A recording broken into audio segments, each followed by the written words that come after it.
L'homme devrait-il donc se battre contre des esprits? Il n'a pas le choix.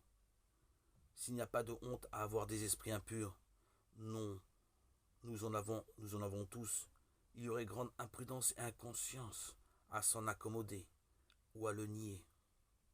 Pour tenir ferme contre les tentations, les ruses et les manœuvres du diable, l'homme doit se battre.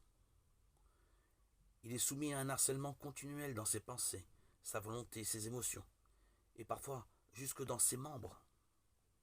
Nul ne peut ignorer ce combat rapproché, comparable à un corps à corps, sauf qu'ici, l'ennemi est spirituel.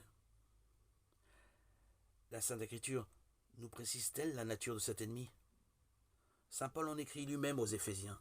Nous n'avons pas à lutter contre la chair et le sang, mais contre les principautés, les puissances, contre les dominations de ce monde de ténèbres, contre les esprits du mal, répandus dans les airs. Épître 6.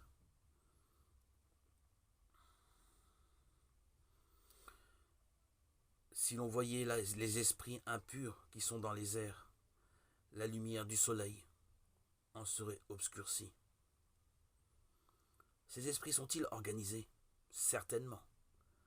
Ils se présentent comme une armée parfaitement organisée, hiérarchisée, avec son état-major, ses officiers, ses bataillons, ses corps spéciaux, ses exécutants, sans oublier ses espions, ses agents secrets, ses spécialistes, et jusqu'aux démons particuliers de chacun d'entre nous, de la ville, du pays, de la nation, sous l'autorité tyrannique du prince de ce monde qui dispose de ses richesses pour qui le sert. Les puissances infernales constituent un royaume hautement organisé pour contrôler toute l'humanité, la tourmenter cruellement. Donc, de quelle arme l'homme dispose-t-il?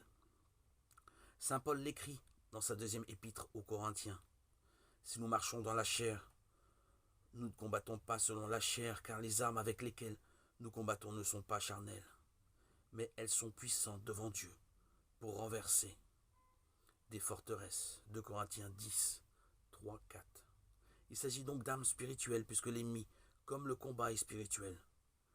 Ce sont principalement la prière, le jeûne, la repentance. En écrivant aux Éphésiens, Éphésiens 6, 11, 17, Saint Paul précise pour nous en quoi consistent ces armes.